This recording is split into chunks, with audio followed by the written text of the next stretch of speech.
Hola, muy buenos días a todos. Bienvenidos, sean todos bienvenidos a esta tercera sesión de enlaces, el valor de transferir.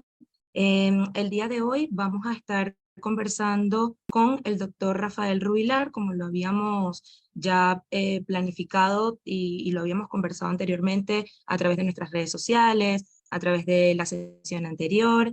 Em, Primero que nada, esperando que todos se encuentren bien y que demos inicio a estas fechas patrias, a estas fiestas patrias.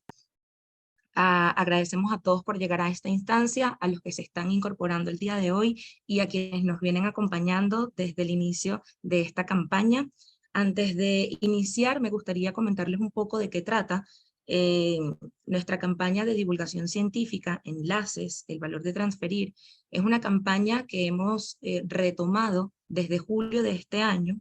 Tiene una duración de 10 meses, es una campaña gratuita de divulgación científica en la que nosotros queremos dar un pequeño aporte a aquellas personas interesadas en ampliar sus conocimientos en todo lo que tiene que ver con la cadena de valor de la madera, entendiendo que nosotros trabajamos en tres pilares fundamentales que pasa desde la sustentabilidad y productividad forestal, desarrollo de bioproductos y construcción con madera. Todo esto de alguna manera para potenciar y habilitar la edificación en madera en altura en Chile.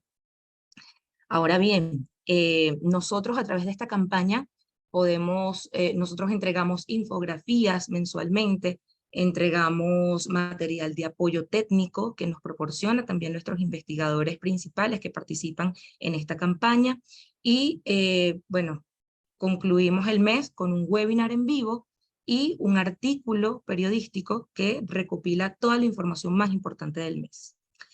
Este mes vamos a hablar sobre la gestión de la productividad forestal y precisamente nos acompaña el doctor Rafael Rubilar. Antes de comenzar quisiera dar una pequeña presentación. Él es ingeniero forestal de la Universidad de Chile, cuenta con un máster en ciencias forestales con foco en silvicultura de la Universidad del Estado de California del Norte en Estados Unidos, y también cuenta con un doctorado en silvicultura con foco en ecofisiología de los árboles y silvicultura de la misma universidad en Estados Unidos. Actualmente, él se desempeña como investigador principal de nuestro Centro de Excelencia del área de sustentabilidad y productividad forestal y nos apoya con artículos científicos, bueno, hemos realizado muchísimos eventos también con él. Recientemente estuvimos participando también en el Congreso Internacional Mega Incendios que estuvo organizando con la Universidad de Concepción, que es donde también se dedica como académico en la Facultad de Ciencias Forestales. Y bueno, nos apoya completamente, tenemos un trabajo bastante colaborativo. Ahora bien, sin más preámbulos, los invito a que se conecten también desde nuestras redes sociales. Nosotros estamos en Twitter, en LinkedIn, Facebook, estamos en Instagram. Entonces, cualquier interacción que deseen hacer a partir de esta presentación, pueden contactarnos también por esa vía. Ahora sí, sin más preámbulos, bienvenido Rubilar. Adelante con su presentación. Voy a dejar de compartir mi pantalla. Bueno, antes de comenzar, recordarles que todas las personas que estén conectadas únicamente podrán hacer sus preguntas y respuestas al finalizar la presentación del doctor Rubilar. Yo voy a ser quien los modere, entonces, bueno, en la parte de abajo de este link van a tener su casilla para que puedan ir interactuando, vayan presentando sus dudas. Y al final yo voy a leerlas. Entonces, ahora sí, bienvenida Rubilar, el espacio es todo suyo. Ok, me escuchan bien, ¿cierto? Sí, ¿Se ve perfecto. mi pantalla también? Sí, perfecto. Ok, muchas gracias Jessica por la introducción. Agradezco también la invitación que me realizaron a presentar en este seminario y a compartir parte de la experiencia en mi tema de productividad forestal.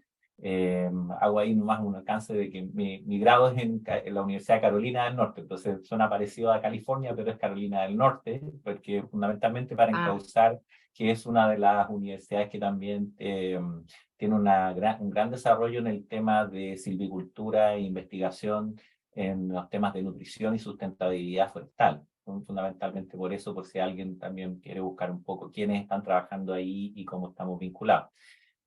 Bueno, agradecer a todas las personas que se han conectado y bueno, desde ya enviarles mis felices fiestas a todas y todos.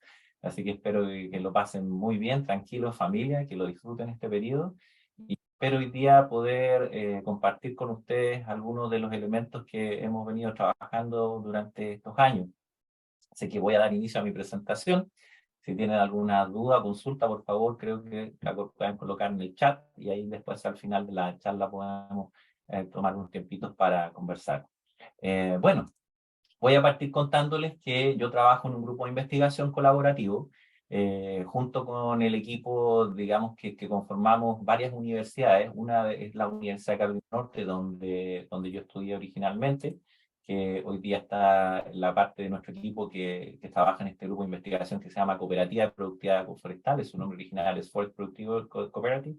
Lo conformamos 4 codirectores. En Carolina del Norte, como les comentaba, está Rachel Cook, en Virginia Tech, Dave Carter, y en la Universidad Federal de Lavras en Brasil, Otávio Campoe.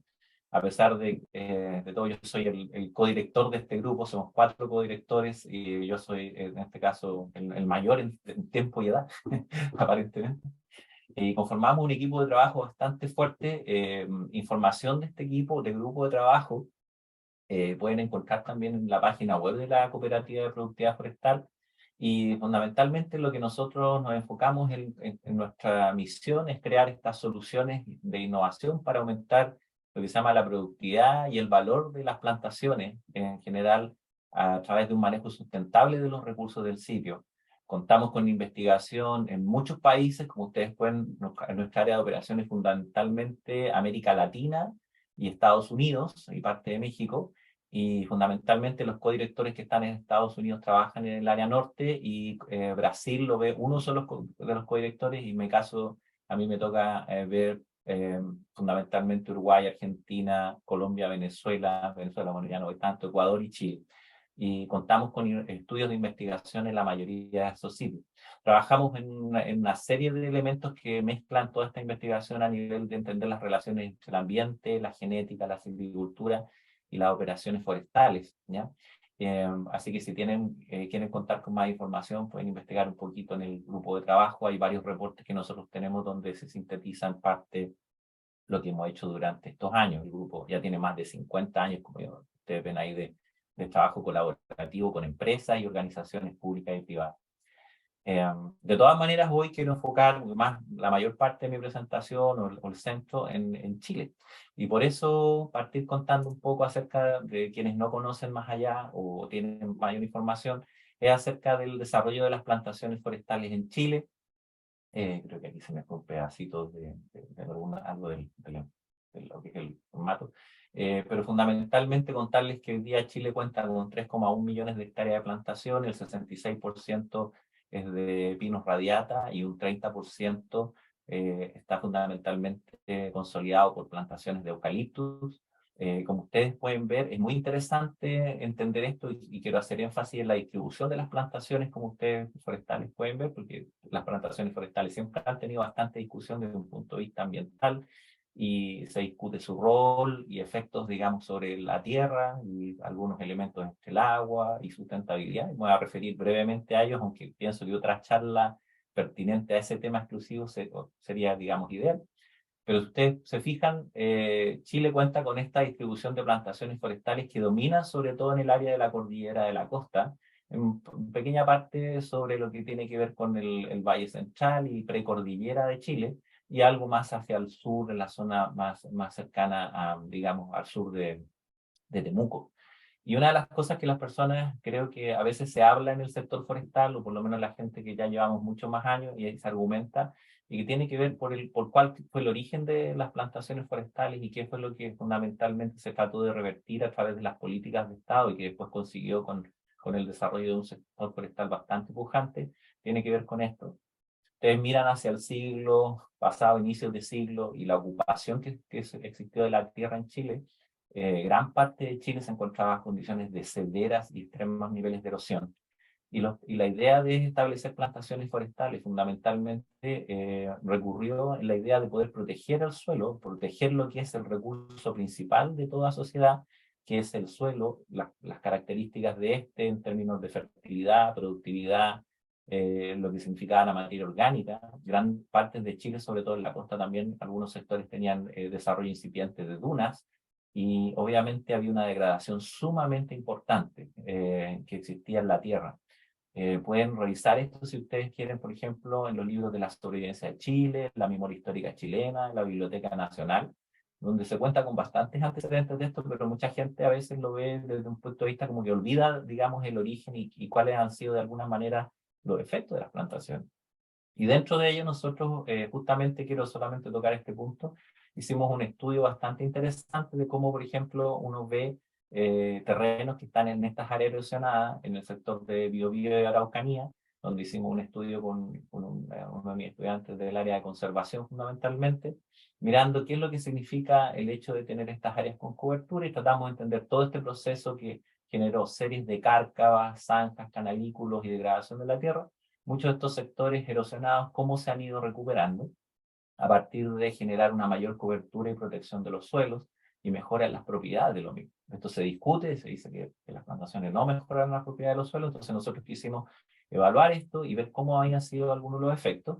Y también, si ustedes lo miran en algunos reportes oficiales del Estado, en términos de cómo ha ido evolucionando esto desde el punto de vista de erosión, pueden comparar que los grados de erosión que se han sido observados en Chile centro-sur, fundamentalmente en el área que yo les mostraba.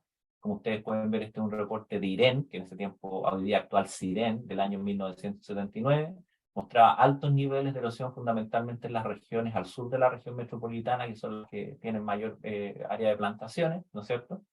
Y como ustedes pueden ver en estos reportes que ya son de marzo del 2015, se mantienen o han acelerado los niveles de erosión en la zona norte del país, ¿no es cierto?, sobre la región metropolitana, pero fundamentalmente han disminuido en la zona sur por efecto de las plantaciones forestales. Por lo tanto, hay un beneficio que, bueno, nosotros que hemos estudiado estos temas, muchas veces hay gente que los trata de visualizar desde otra perspectiva, sabemos que han tenido un rol positivo en términos de lo que significa generar una cobertura sobre el suelo, una protección del recurso suelo, y desde donde se pueden trazar un futuro bastante más auspicioso en términos del uso de la tierra, en términos generales, ¿ya?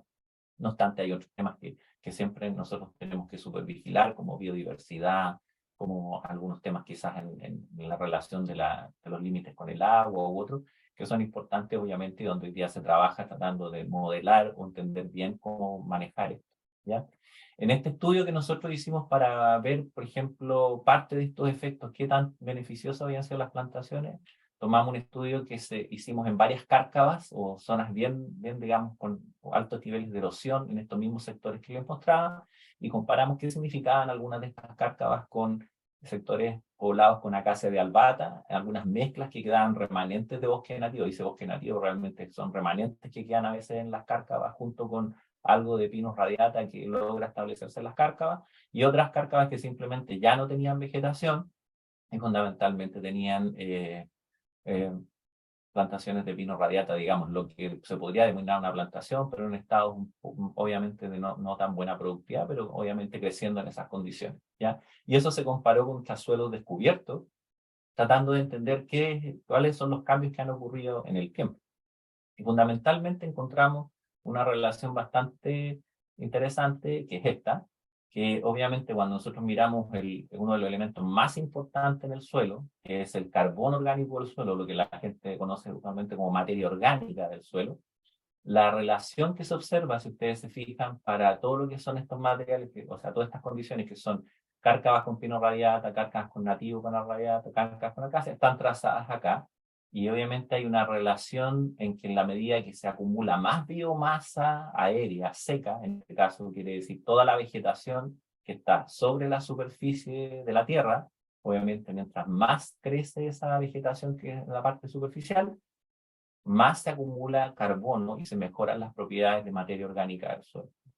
Ustedes ven que la línea que une la zona de plantación junto con, en este caso, los cuadraditos que corresponden a cárcavas que tienen vegetación ya sea de pino radiata o de nativo mezclado con pino radiata, siguen una misma línea, y la línea de cárcavas que están pobladas con acacia, que es una especie bastante compleja e invasora, se discute bastante ese tema, que ha tenido sus bemoles digamos, la discusión científica, dado que tiene este rol protector y que mejora más el carbono del suelo, pero porque tiene propiedades que permiten fijar nitrógeno, ¿ya? Tiene una especie fijadora de nitrógeno, como se conoce en términos técnicos, permite aumentar más el carbono, pero genera serios problemas en términos de biodiversidad y desarrollo futuro.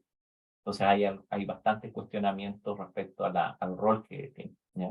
Como ustedes pueden ver, es interesante porque si lo miramos desde el punto de vista del rol que han tenido las plantaciones, efectivamente han mejorado las propiedades de los suelos en las décadas en las cuales han ido transcurriendo desde que se empezaron los planes de forestación ya más masivos después probablemente del año 80, y donde gran parte de estos territorios han ido recuperando sus propiedades a través de muchos mecanismos, a través del trabajo, digamos, que han hecho tanto empresas forestales como pequeños propietarios o medianos propietarios. Todos son grandes empresas dentro de esta gestión, ¿ya? Y fundamentalmente lo que revela esta relación es que a la medida que nosotros aumentamos la productividad o el crecimiento de la plantación, vamos generando mejores acumulaciones de carbono orgánico del suelo. Si ustedes miran a nivel chileno, el reporte del secuestro de carbono nacional que va hacia las metas digamos, que nosotros tratamos de establecer con la COP y al 2050, fundamentalmente son las plantaciones forestales a nivel país, eso lo pueden ver en los reportes del Ministerio del Medio Ambiente, son las que proveen el secuestro de carbono fundamental a nivel nacional. Eso es increíble, pero muchas personas quizás no lo saben y pasa a ser un punto fundamental. Entonces, lo que yo quiero hablar hoy día, dando esta introducción un poco en favor de lo que significa la protección del ambiente por medio de plantaciones forestales, qué es lo que ha significado desde esa perspectiva en términos ambientales, ¿okay? Es ligarlo con lo que significa esta relación de aumento de productividad y crecimiento de la plantación, ¿ya? Y cómo eso se trabaja a nivel de lo que nosotros conocemos como el ciclo cíclico. Entonces, en forestal, usualmente nosotros trabajamos en varias etapas que tienen que ver con lo que se conoce como una optimización del ciclo silvícola a nivel nacional, donde trabajamos desde el vivero, buscando no siempre para un sitio determinado, un lugar, una localidad, las especies más apropiadas para establecer genotipos hoy en día que fundamentalmente tienen que ver no con manipulación genética porque está prohibida en Chile, pero sí con cruzas de materiales en términos naturales, y evaluando, por ejemplo, condiciones de calidad de planta. Existen varias labores que se realizan al establecimiento en términos de épocas de plantación, especies, genotipos, preparación de suelo, fertilización, control de maleza, las interacciones que se dan entre estas decisiones, fertilizaciones en términos específicos al establecimiento de las plantas, trabajo en lo que se conoce como media rotación, donde vemos técnicas de raleo, poda, también nuevamente fertilizaciones o controles de maleza a la mitad del desarrollo de la plantación, y finalmente la cosecha del bosque, para volver a trabajar nuevamente en un ciclo donde se vuelve a establecer el bosque y por lo tanto se mantienen las condiciones en términos de protección de los suelos y de nueva fijación de carbono, tratando de mantener un ciclo cerrado.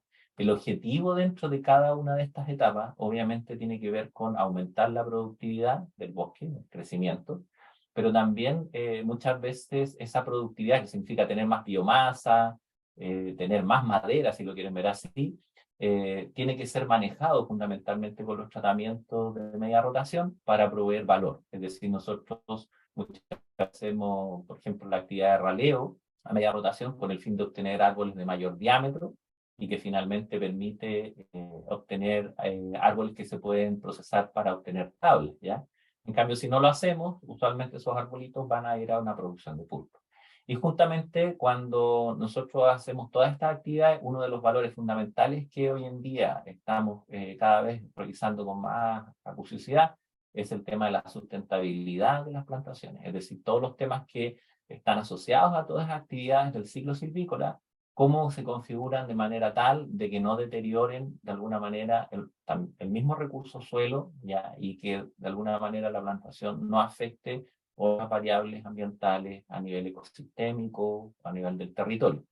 Y por lo tanto se trabaja en encontrar equilibrios que permitan mejorar esta relación de productividad-valor y obviamente hoy día un parámetro fundamentalmente de sustentabilidad o sostenibilidad si se lo quiere ver cuando se relaciona con la sociedad, ¿ya? Entonces, por ejemplo, algunos temas importantes ahí son las cosechas, cuándo se realizan, qué equipos se manejan, cómo se manejan los residuos en general dentro de este patrón. Ahora, ustedes se imaginarán, después de que les mostré el mapa de Chile, Chile es un país que tiene características bien singulares. Nosotros, para todas estas actividades que conversamos, tenemos una gran variedad de condiciones de suelos y geología, que son amplias. Contamos con suelos que son arenales, suelos que son de sedimentos marinos, que son sumamente arcillosos, otros suelos que son fundamentalmente de excelentes propiedades, que son los trumados, que son suelos que nosotros conocemos con cenizas volcánicas recientes. Tenemos suelos fundamentalmente metamórficos y graníticos en la cordillera de la costa, por lo tanto tenemos una amplia variedad de condiciones latitudinales de suelos donde se desarrollan las plantaciones que tienen distintos requerimientos para estas mismas preguntas de cómo generar productividad, cómo generar valor, cómo generar mejores índices de sustentabilidad.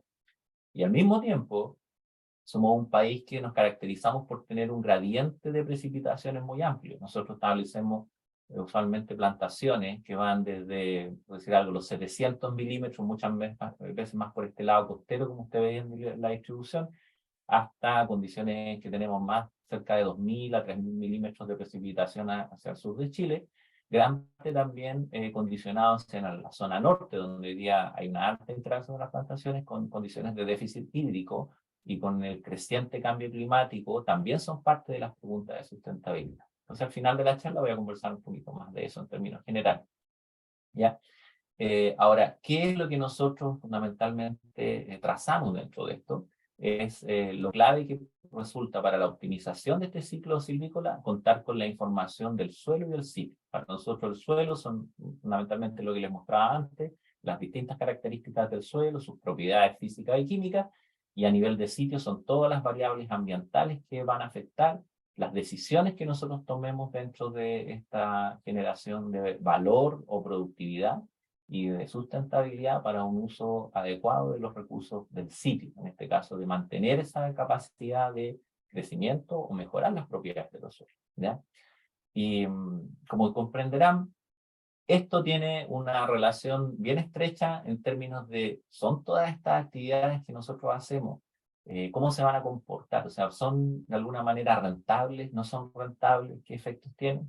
Y parte de lo que es interesante entender es que algunos de estos tratamientos silviculturales que nosotros implementamos, necesitamos comprender muy bien estas variables de suelo y sitio porque desde una perspectiva en el tiempo, nosotros que nos interesa es ganar volumen generalmente, acumular el mayor volumen, ¿no es cierto?, dentro de una condición, cuando va creciendo la plantación, o sea, cuando van pasando los años, pero también nos hemos dado cuenta que existen tipos de respuesta a lo que se conocen como tratamientos silvícolas, es decir, a cada una de las actividades que veíamos, por ejemplo, el control de maleza, la fertilización, la preparación de suelo. Vamos a conversar algunos de esos elementos como clave.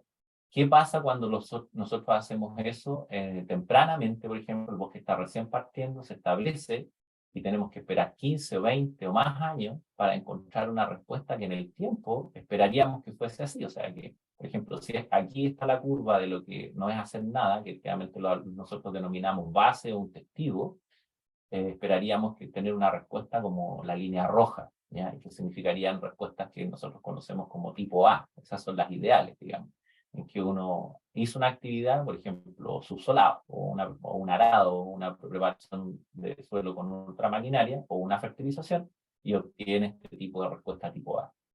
Pero la verdad es que nosotros nos topamos con mucha incertidumbre, si ustedes se fijan, cuando trabajamos desde un año 0 hasta un año 15, 20 o 30, en esperar si esta respuesta se va a materializar en este tipo A, o simplemente vamos a tener una respuesta tipo B, que va a ser una ganancia que se va a mantener, pero que de alguna manera va a tener una pequeña divergencia, en este caso una gran divergencia en el tiempo, que esté en caso de una divergencia, pero solamente después se mantiene, o podríamos llegar a tener lo que se conocen como respuestas tipo T, que significa que tenemos una ganancia inicial, que se ve el bosque bastante bien, pero en el tiempo se puede diluir y si esperamos lo suficiente prácticamente no tenemos nada y simplemente cambiamos temporalmente algunos de los elementos que teníamos como en el sitio, pero no, después se diluyó esta respuesta, ¿ya? Las tres pueden ocurrir, y de hecho ocurren otro tipo de respuestas. Cuando, por ejemplo, manejamos mal algo a nivel temprano, cuando hacemos algún tratamiento silvícola que podría afectar la capacidad productiva, no está trazada aquí, pero podríamos tener una respuesta tipo D, que inclusive a veces se puede ver bien, y después cae abajo del testigo, ¿ya? Y eso significaría que tenemos un problema de sustentabilidad, o en algunos casos ni siquiera mejora al inicio, sino simplemente siempre va a ser menor que el testigo, y esa generalmente a veces nosotros la llamamos como D o E, para simplificar un poco la secuencia de tipos de respuesta. Entonces, para nosotros es súper clave en investigación que hemos ido desarrollando estos años, ser capaces de comprender cómo esta interacción entre el clima y los tratamientos silvícolas, junto con las características de suelo o el ambiente, interactúan para permitirnos comprender qué tipo de respuesta nosotros vamos a observar, ¿ya? Y esto fundamentalmente porque nosotros tenemos esta idea de manejar intensivamente una plantación, ¿ya? Y lograr mejoras productivas que significan que las tasas de crecimiento, por ejemplo, aquí se ven los metros cúbicos por hectárea año que tiene un bosque, ojalá logren despegar tempranamente y mantenerse. Esta es como la curva tipo A, en que crece, crece, crece todo el tiempo mucho mejor y nosotros generalmente mejoramos lo que significa la disponibilidad de recursos de crecimiento de un bosque, en este caso los recursos, por ejemplo, como el agua, los nutrientes, la luz, fíjense qué interesante, la luz, los nutrientes, el agua, ¿ya? Para lograr un mejor crecimiento finalmente. Porque en condiciones de baja disponibilidad de recursos, que el ambiente nos limite la disponibilidad de recursos, nosotros vamos a tener una baja tasa de crecimiento que corresponde a esta línea roja, podríamos llamarlo así, pues, y que refleja bajas tasas de crecimiento anual. También en términos de sustentabilidad buscan poder mantener esa capacidad productiva en el tiempo. Entonces, muchas veces nuestro foco es cuáles son estas formas que nosotros usualmente en términos de el área forestal ocupamos para mejorar la productividad. Y aquí vamos a conversar de estas formas fundamentales. Tenemos varias estrategias con las que tratamos de mejorar la productividad, de las cuales quiero compartir hoy día algunas ideas. Por ejemplo, una de las primeras es empleando una especie, genotipo, tipo de planta que pueda adquirir y utilizar con mayor éxito de los recursos del sitio con la que voy a partir. Pero también está mantener, por ejemplo, los recursos que están asociados a los residuos, la estabilidad de los suelos, incrementar, por ejemplo, los recursos a través de una mejora en la cantidad o calidad del volumen de suelo que explotan las raíces, ¿ya? ¿Qué limita el crecimiento de raíces? Eso vamos a conversar en un ratito más. Por ejemplo, dirigir los recursos a los árboles de la plantación en lugar de otra vegetación, lo que está usualmente asociado a lo que tiene que ver con el control de la competencia o control de maleza, agregar recursos limitantes, que es algo que hacemos hoy en día. Imagínense los suelos con estos niveles de erosión, como fueron abandonados por la agricultura en el pasado de Chile, por estos altos niveles de erosión. Fundamentalmente la gente hay que entender que en estas condiciones de alta erosión que se desarrollaron en Chile, por la ocupación de la agricultura, era porque la gente necesitaba sobrevivir. O sea, ya lo podemos juzgar mal, pero uno tiene que entender los procesos históricos a veces de esa perspectiva. Bueno, y hay un tema que también aquí, en ese sentido, además de esto, agregar recursos limitantes en esos suelos que son pobres muchas veces, es reducir las enfermedades de aquí insectos. Yo me voy a enfocar hoy día fundamentalmente en la que está en rojo, por la que voy a partir, estas tres líneas que están acá, que están asociadas hasta los temas de fertilización. ¿Ya? Contarles que emplear una especie, genotipo de planta, ustedes se preguntarán qué tan bueno puede ser o qué tan interesante puede ser. Bueno, aquí voy a compartir datos de distintos países, también obviamente de Chile, voy a tratar de ir colocando detallitos, así un poco para que vean el mix, que esto no es algo que solamente se haya estudiado a nivel local, sino que tienen los conceptos que vamos a ver, tienen una aplicabilidad donde sea que ustedes vayan en el mundo, es decir, tienen una aplicabilidad global. Y, por ejemplo, experiencia. En Brasil, esta era una plantación que se tenía de semilla en los años 70, y si ustedes van a ver la misma área hoy día con un material clonal, por ejemplo, que en Brasil se trabaja mucho con materiales clonales, esto es lo que ustedes tienen hoy día. Es decir, las diferencias de crecimiento o productividad que yo puedo tener van entre estos niveles que ustedes pueden ver la calidad de los árboles, lo que yo puedo obtener para una misma área productiva. Esto es lo que yo puedo obtener hoy. Miren la forma de los árboles, su calidad, la cantidad de carbono que obviamente está asociado a esta fijación, ¿no es cierto? En términos productivos, lo que significa un mejor uso de la tierra para maximizar el crecimiento de los árboles, que a través obviamente de un adecuado manejo sustentable, así como nosotros miraríamos en otros un cultivo agrícola en un balance con el uso de los nutrientes, por ejemplo, en el sitio, yo puedo obtener grandes diferencias en términos productivos. ¿Cómo se llega a esto? Quizás no todo el mundo lo sabe. Bueno, fundamentalmente cuando uno parte aquí, parte en un bosque de estas características en términos y selecciona aquellos árboles que tienen el mejor crecimiento en estas condiciones, ¿no es cierto? Y estos después se llevan a una prueba, estos árboles que tienen el mejor crecimiento se prueban aplicándole buenos controles de maleza, buena fertilización, buenas condiciones, y se seleccionan los mejores arbolitos de crecimiento. Y aquellos arbolitos que tienen mejor crecimiento después se vuelven a propagar, y esto que, bueno, aquí dice un clon, generalmente es porque se obtiene una estaca, es decir, se corta una ramita del mismo arbolito o planta y se produce varias veces o se propaga muchas veces. Las técnicas pueden variar. Para que ustedes tengan una idea, este es más o menos el proceso.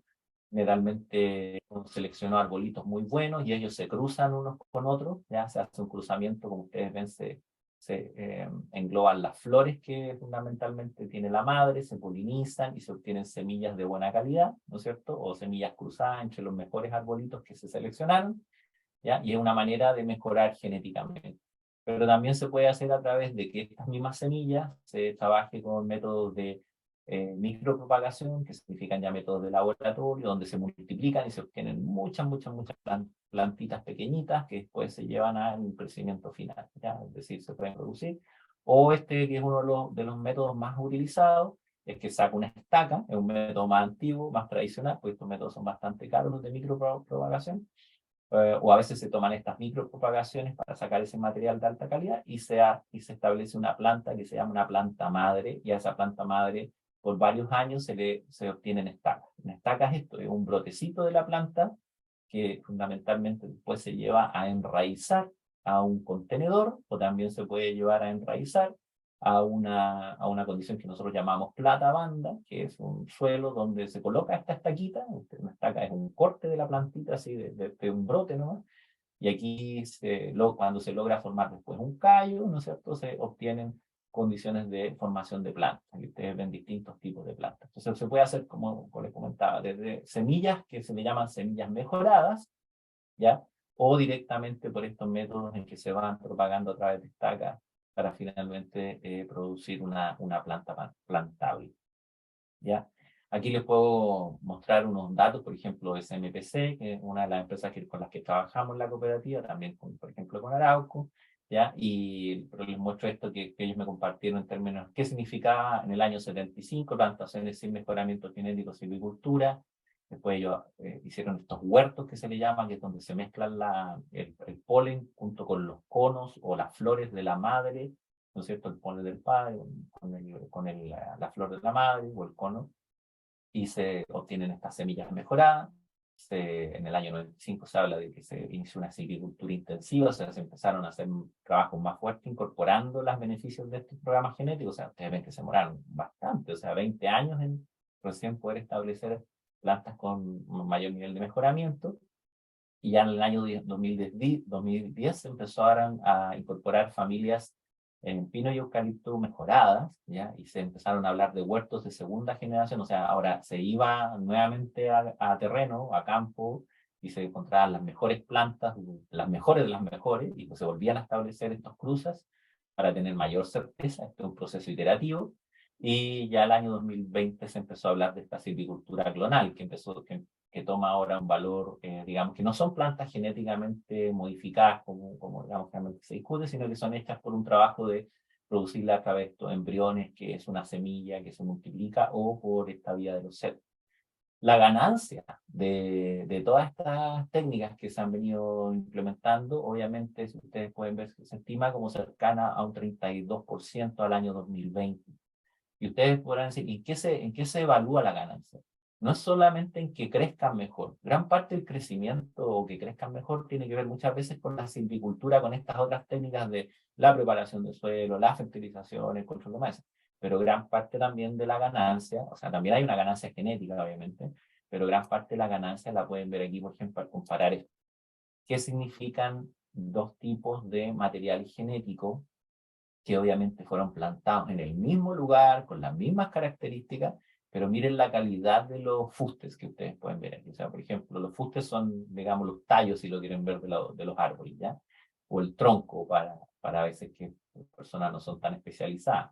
Entonces, este tronco que ustedes ven tiene una muy buena calidad, es bastante más cilíndrico, por lo tanto, si ustedes lo piensan para obtener madera para una tabla o un aserrío, tienen muchas mejores características que si nosotros tenemos árboles de estas condiciones, de estas características. Tienen menos crecimiento, pero también miren la forma del árbol. Entonces, la forma a nosotros nos delimita también la calidad de lo que significa el valor final que va a tener un bosque. Entonces, ustedes pueden tener un bosque que secuestra el mismo carbono, por decir algo, pueden tener inclusive el mismo crecimiento, pero no tiene, o tiene la misma biomasa, que puede ser muy útil para producir pulpa, pero no tiene el mismo valor. ¿Ya? El valor de este bosque puede ser 10 veces más que un bosque de estas características cuando ustedes llegan a la rotación final.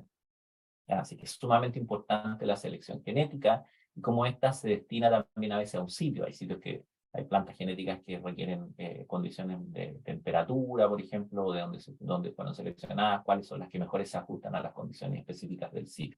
Hay mucho ahí que se podría conversar, da por una charla completa realmente cada uno de estos temas.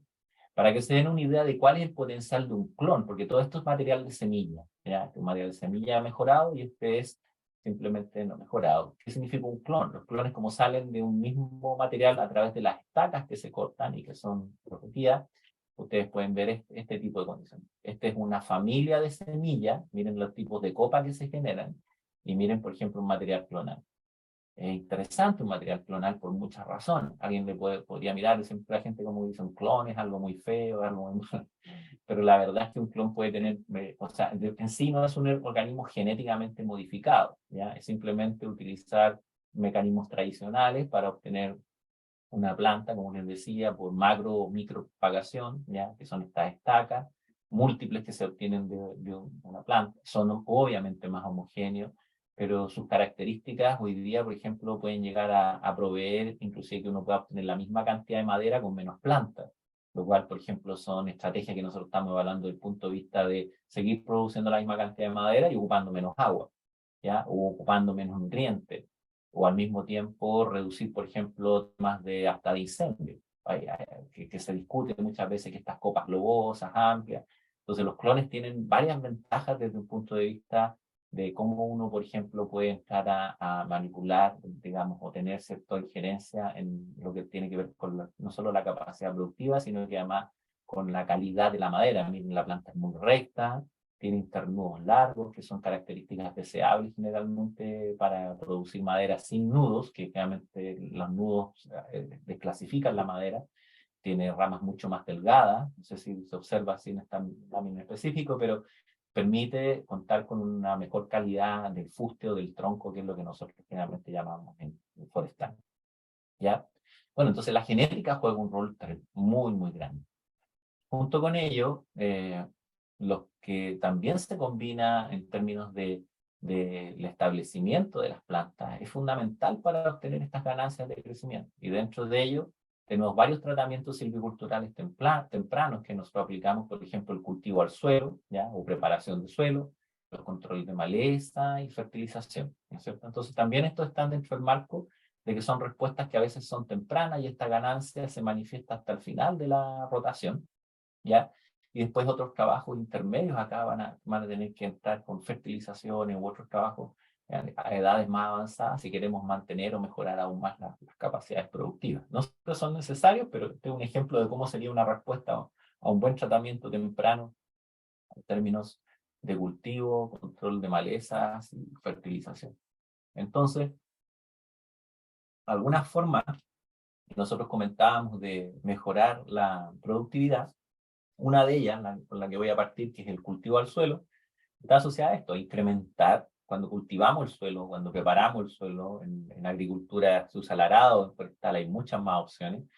La idea es aumentar la disponibilidad de los recursos, es decir, de lo que significa el acceso de las raíces al agua, a los nutrientes que puedan existir en un sitio, mejorando la cantidad y calidad del volumen de suelo que puedan ser ocupado por las raíces. Y en ese sentido, las opciones que existen son muchas, ¿ya? Son muchas. Como ustedes pueden ver, nosotros podemos ir desde lo más sencillo, casi todas las plantaciones muy antiguas se establecen solamente con una pala, ¿ya? Y con muchos problemas de crecimiento, muchos problemas de desarrollo, o con un azadón, a veces se lograba esto. Pero en el tiempo se han ido incorporando muchas técnicas en distintas condiciones, a veces para trabajar en distintas condiciones dependientes, más complejas, como ustedes pueden ver, aquí hay sistemas de arado, rotovator, los típicos subsolados que se trabajan mucho acá en Chile. Hay unos sistemas de plantación en hoyo aquí, secuenciales. Hay sistemas que se les llaman de garra, obviamente, que ayudan a mover también los residuos y hacer preparaciones en pendientes fuertes, por ejemplo, con estos sistemas de pala, que acá se ven expresados también en otro tipo de máquinas. Hay unas máquinas nuevas que son capaces de trabajar prácticamente con unos discos girando en suelos muy complejos, en pendientes muy complejas. Y lo que hoy día se está viendo son estas máquinas plantadoras que se han ido, digamos, incorporando más y más por la escasa mano de obra que existe, digamos, en el sector, un trabajo a veces en terreno, que ya mucha gente ya no lo quiere hacer. Por lo tanto, estas máquinas son capaces inclusive de llevar las plantas, colocarlas, fertilizarlas, aplicar el gel, hacer una serie de trabajos conjuntos que dejan una planta prácticamente en condiciones ideales, así establecidas de una sola vez. Y obviamente lo que se busca es llegar a algo así, obtener una plantación, como ustedes pueden ver, con un trabajo al suelo, donde las plantitas puedan crecer y tener buena supervivencia inicial y crecimiento inicial, ¿ya? El tema es que gran parte de estas líneas de trabajo, nosotros hemos ido investigando bastantes cosas y por ahí yo he presentado en otras charlas, el desafío que conlleva cuáles son los impactos, los efectos que dentro a nivel silvícola o cuáles son si realmente se obtienen los beneficios. ¿Se acuerdan de estas respuestas de tipo A, B y C? Y hemos encontrado que en algunos casos las respuestas pueden inclusive no ser positivas, o sea, ser neutras, o ser, por ejemplo, a veces negativas, podrían llegar a ser en algunos suelos que sean más frágiles, ¿ya? O que puedan tener ciertas condiciones. La pregunta es, ¿cómo decidimos la preparación del suelo? ¿Cuáles son las variables que nos conllevan a nosotros, ¿ya? Y como es un seminario de presentar algunos conceptos de cómo nosotros hemos ido comprendiendo estos elementos, fundamentalmente a muchos de mis estudiantes yo les converso de que esta decisión pasa por tres factores básicos y cómo esta se condice con las características de los suelos y el clima, ¿ya? Y están asociadas fundamentalmente a tres elementos. Uno que es medir cuál es la resistencia del suelo a la penetración de las raíces, medir esta variable de resistencia del suelo. Otra es determinar cuánto oxígeno está disponible en el suelo para la actividad aeróbica, la aireación que se puede tener en el suelo, y también cuánta agua está disponible en el suelo para el conocimiento de las raíces. Entonces, estas tres variables determinan sobre medida qué tipo de preparación del suelo nosotros necesitamos hacer acorde a las características específicas. A nivel de la resistencia, vinculamos fundamentalmente con este gráfico, que es un gráfico justamente desarrollado para pino radiata, pero que ha sido también estudiado para eucalipto y otras especies. Y la verdad es que el gráfico es casi idéntico en todas las especies, porque es un gráfico que revela ciertas limitaciones biológicas. ¿Y qué es lo que nosotros hemos ido estudiando? Que esta decisión de cuando se tiene que hacer la preparación de suelo, obviamente esta gráfica, si ustedes la miran, muestra la cantidad de raíces que se tienen en 100 centímetros cuadrados, en la relación con el aumento de la resistencia del suelo en kilopascales o megapascales. Estos son 2, 4, 6, 8 megapascales, resumiendo un poco las unidades que usualmente más se trabaja en megapascales. Pero lo que muestra es que si nuestro suelo tiene menos de 2 megapascales, es decir, el valor es menor que este 2000 o en el fondo 2 megapascales hacia abajo, las raíces pueden crecer libremente sin problema. Pero si el suelo tiene un aumento de resistencia, o sea, si la resistencia es mayor, significa que vamos a encontrar limitación, ¿ya? Ahora, este es un criterio de la resistencia del suelo que es dinámico. porque se afecta por otras variables y que yo tengo que entender cuándo medirla. Entonces el tema es que trabajamos hoy en día con estos criterios de investigación, que a pesar de que se fijan en investigación del año 80, muchas veces las preparaciones de suelo, si ustedes preguntan por qué se hizo la preparación de suelo, cuál fue el criterio técnico, no, esta no es una variable que muchas veces se mide. Entonces, en estos temas de sustentabilidad y saber cuándo realmente la necesito, cómo se proyecta, este es uno de los criterios fundamentales para que estamos nosotros utilizando para implementación a nivel de tecnología silvícola. Los puntos claves de la misma es que el nivel crítico, como les decía, son 2 megapascales.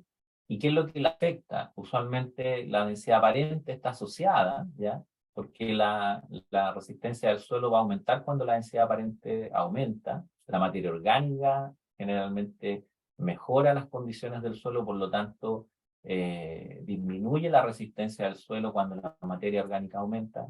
La textura del suelo también, que aumenta la resistencia cuando el porcentaje de arcilla aumenta. Entonces, por ejemplo, suelos más arcillosos son más complicados, suelos con menos materia orgánica son más complicados también. Suelos con alta densidad aparente también son más complicados, pero tengo que entenderlo en relación a todos estos factores, no es solamente una sola cosa.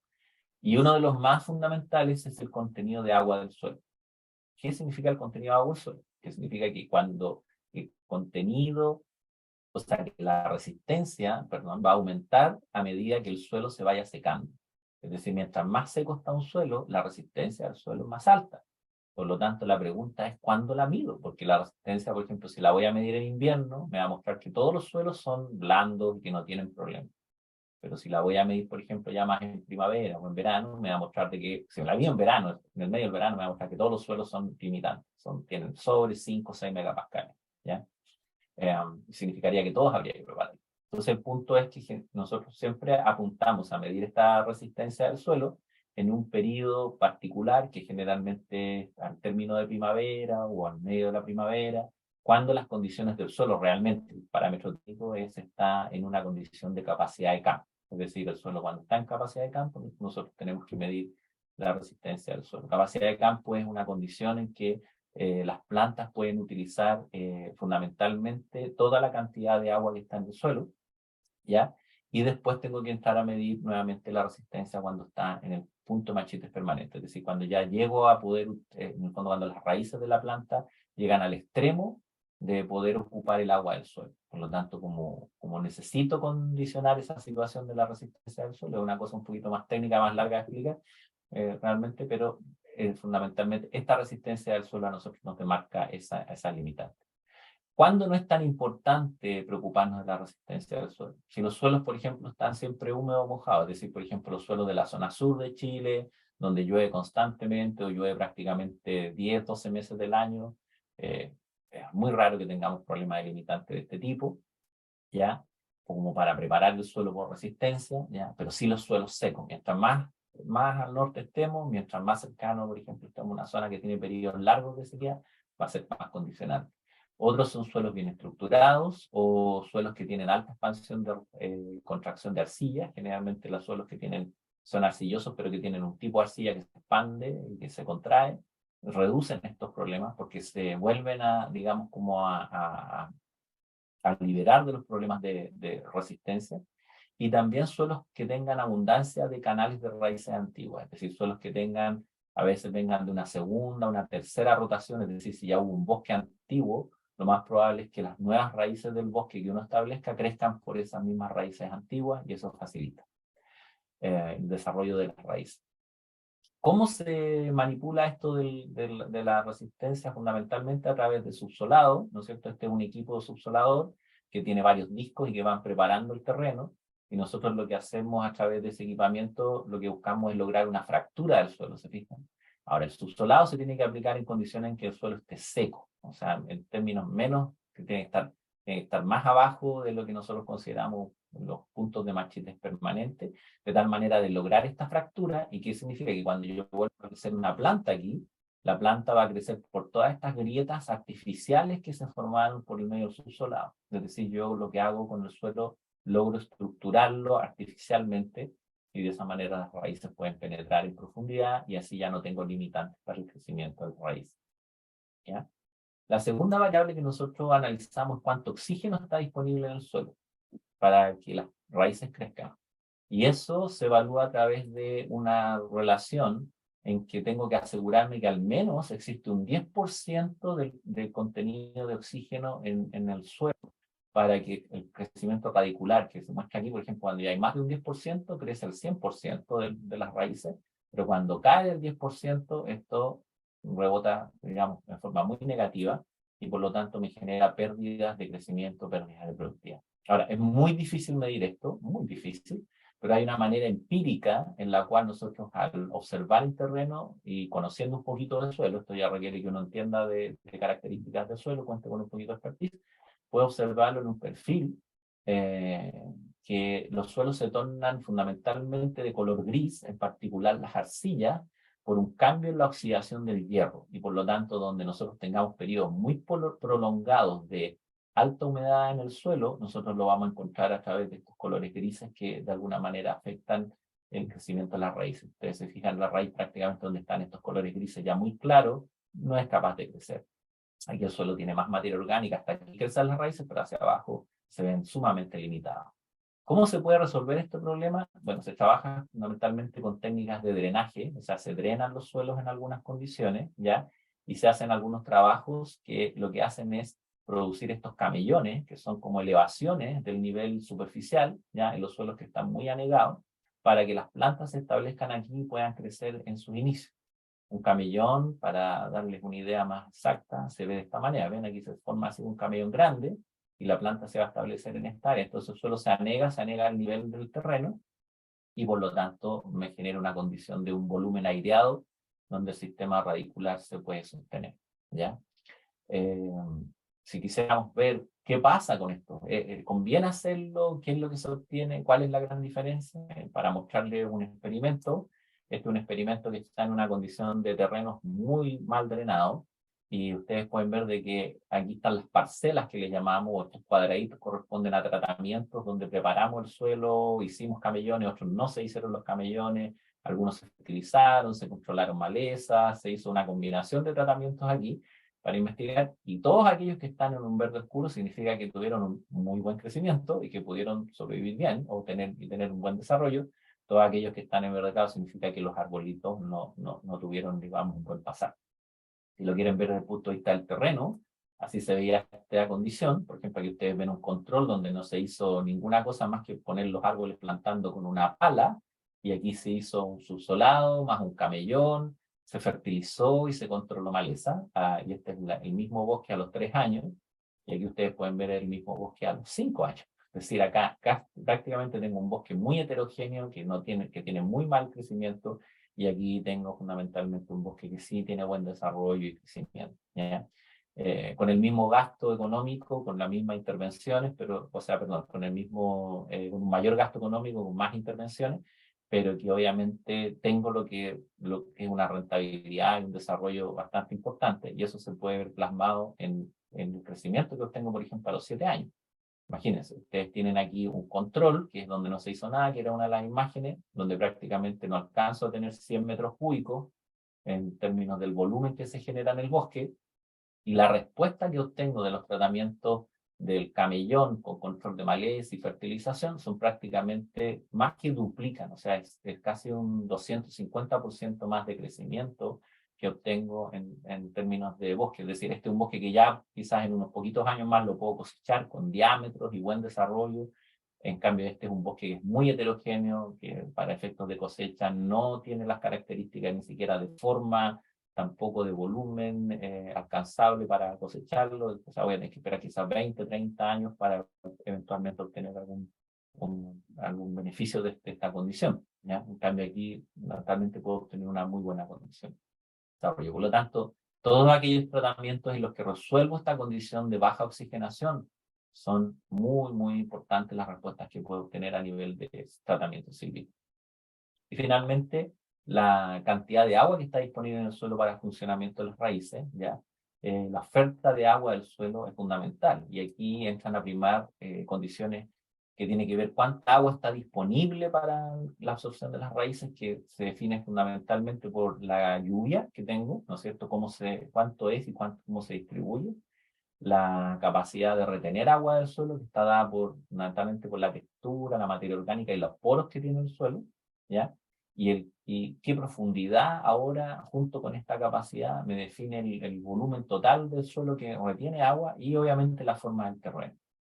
Dentro de esto, por ejemplo, ustedes pueden ver suelos que son súper profundos, arcillosos, a otros suelos que son muy delgados, donde aquí aparecen ya la roca, prácticamente tienen 30, 40 centímetros, por lo tanto nuestra capacidad de almacenar agua es muy, muy baja.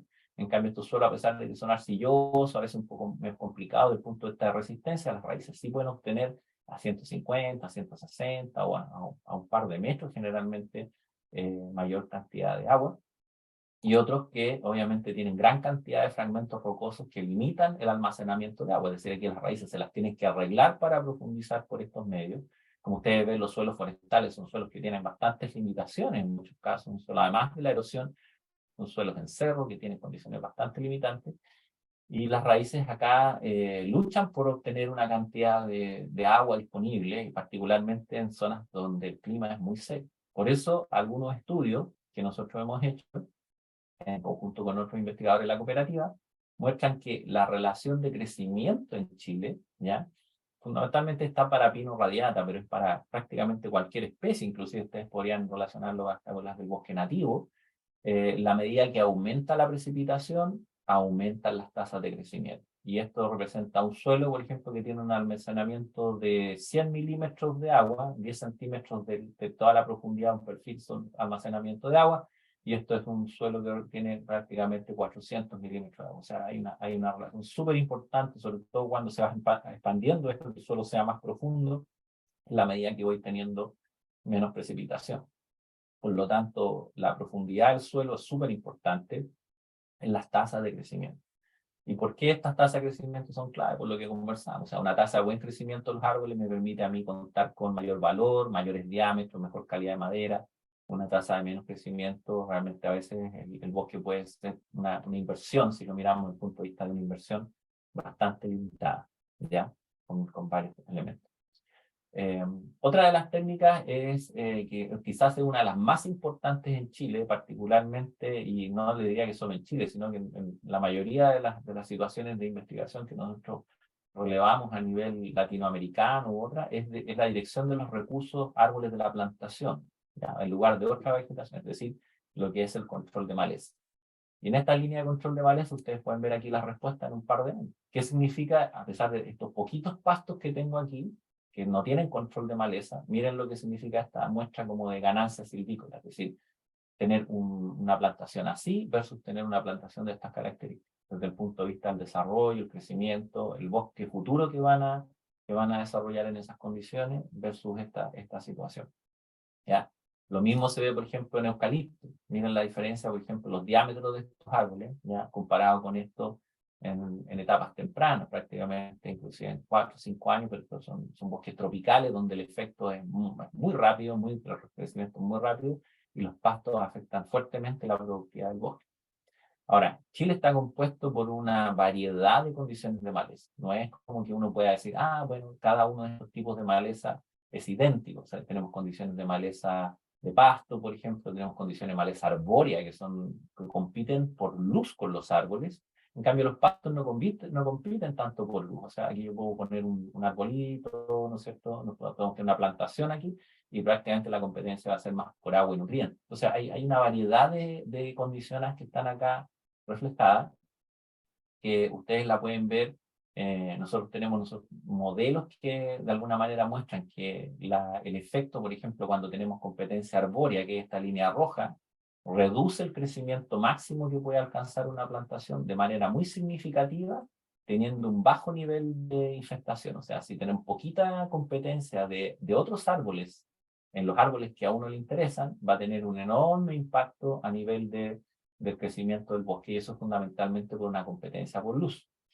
En cambio, por ejemplo, si tengo una competencia de pastos como esta, los pastos que compiten más fuerte por nutriente y por agua, tengo que tener una alta infestación para que en el fondo yo tenga un problema serio sobre una plantación, ¿ya?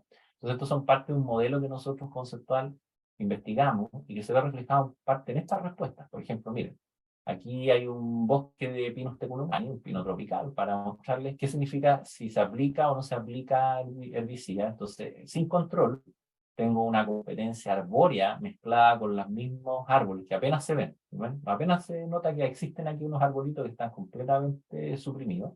En cambio, si uno hace el control, obtiene esto. Es dramático. ¿Qué significa eso varios años después? Este tipo de situación. Entonces, en uno tengo el control, tengo un bosque que se desarrolla, tengo digamos, buenos diámetros, un buen crecimiento, buena forma, y aquí yo estoy justo en el límite parado de estos tratamientos que tenemos. Hay una empresa en Colombia donde se hizo nuestro experimento, y ustedes pueden prácticamente que aquí no se reconoce qué es lo que hay. Y es interesante, se fijan, tiene menos cobertura, menos protección del suelo, hay unos pocos pastos aquí, pero acá tiene una alta cobertura, alta protección del suelo, un aporte importante de nutrientes a través del piso forestal y toda esta materia orgánica que se incorpora. Por lo tanto, es bien interesante. En términos de respuesta, miren lo que significa. O sea, este es un bosque que a los 8 años, después de que se hicieron estos tratamientos, prácticamente tengo una opción de tener 150 metros cúbicos versus esa limpia, que significa 350 metros cúbicos. O sea, prácticamente es el triple. ¿Pasa lo mismo en Chile? Bueno, sí, en términos parecidos, pero ustedes lo pueden, por ejemplo, con pasto. Esta es una condición sin control de maleza, donde tengo una planta sumamente pequeñita, ¿no es cierto? Que ustedes ven que hay una alta infestación, la infestación llega al borde de la planta, ya llega ahí inmediatamente, todos los pastos están llegando al lado de la planta, pero basta con que ustedes hagan una pequeña fajita alrededor de esta planta, como lo que se observa acá, que no sé si va alcanza a observar, pero les voy a mostrar una más cercana para que ustedes tengan. O sea, si prácticamente hacen un control en la línea donde están cercanos los árboles, eso tiene un beneficio importante. ¿Por qué les comento esto de una pequeña faja o qué tan importante vas a ser este ancho del área de control de maleza o el lugar? ¿Cómo se? Porque aquí también se puede producir, por ejemplo, secuestro de carbono. O sea, hoy día estamos investigando, balanceando eso desde el punto de vista que a veces hay un secuestro de carbono mejorado, en que se puede manejar la plantación con un menor intensidad de control de maleza. Eso también reduce los costos de establecerla, pero al mismo tiempo se obtienen los mismos crecimientos. Entonces estamos buscando, en ese sentido, hay una búsqueda de la optimización y eficiencia de los recursos. ¿Ya? Lo mismo pueden ver, por ejemplo, en este eucalipto. ¿Ven? Entonces aquí se hizo un control más que nada al área inmediata, pero hay un pequeño delta ahí de ese tipo de respuesta. ¿Cómo se ven esas ganancias, por ejemplo, para sitios? Esto cambia la respuesta entre distintos sitios. Por ejemplo, miren, la intensidad del control de maleza, mientras el ancho de la faja que yo les comentaba que se tiene que liberar, para Eucaliptus globulus, por ejemplo, miren lo que significa si voy aumentando el ancho. Si no hago nada, o sea, si no aplico un ancho de faja, prácticamente pierdo todo el bosque. Si aplico una faja pequeña, que son 0,6 metros, muy chiquitita, prácticamente es un pedacito de 30 centímetros alrededor de la planta, tengo 150 metros cúbicos, ¿ya? Si voy aumentando la faja, el tamaño de la faja, ¿ya? Puedo llegar hasta 300 metros cúbicos. O sea, prácticamente puedo duplicar el volumen, y en la medida que voy aumentando ese ancho en el tiempo, hasta llego a un control total. Hoy día lo que hacemos es vamos progresivamente aumentando ese tamaño, lo que voy aprendiendo, pero sabemos que en estos sitios, fíjense, de baja precipitación, cuando yo tengo baja precipitación, es sumamente importante realizar controles que vayan progresivos y que lleguen hasta un control total, de tal manera de evitar la competencia por agua, que es fundamentalmente lo que les mostraba, les contaba de las limitaciones en Chile. Pero curiosamente, si ustedes miran lo mismo, Eucaliptus globulus, ahora, y yo voy a un sitio de alta precipitación, basta con que ustedes hagan una faja de 1 metro al lado de la planta, o sea, 50 centímetros a cada lado, y prácticamente los problemas se reducen casi al 100%. O sea, obtengo casi los mismos resultados, con mucho menos costo, con quizás secuestrando más carbono, manteniendo otros elementos del sitio, que me permiten mantener igual una respuesta bastante interesante. ¿Ya? La otra forma de mejorar la productividad que tenemos es a través de agregar estos recursos limitantes, ya que en el fondo es la fertilización. ¿Con qué fertilizamos?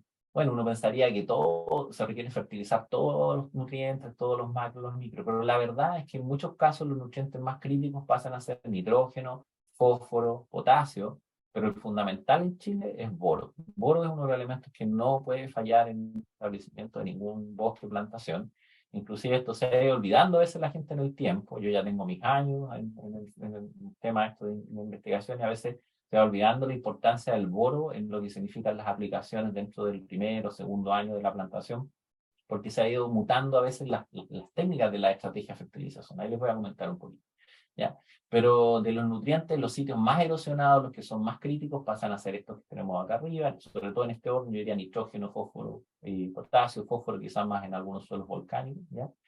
Pero también comprendiendo cómo va la dinámica de los nutrientes después de que se cosecha un bosque, si es una segunda rotación o es un sitio que nunca ha tenido una plantación, cambia la historia, ¿ya? En general, cuando yo he tenido, y esto está presentado aquí, la disponibilidad de nitrógeno, que es uno de los elementos clave, la demanda de un bosque, ¿ya? Realmente cuando yo ya he tenido un bosque previo o hay muchos residuos en el sitio que quedaron del bosque pasado, generalmente esos residuos se descomponen y liberan una alta cantidad de nitrógeno que son la oferta del suelo y que cae con los años en el tiempo, ¿no es cierto? Porque se van descomponiendo, se van mineralizando, que se llama, y se va liberando nutrientes a la, no sé, y en esa época es cuando menos respuesta hay a este tipo de nutrientes, por ejemplo, particularmente en el caso del nitrógeno en etapas tempranas, si es que quedaron residuos del cultivo pasado, ¿ya?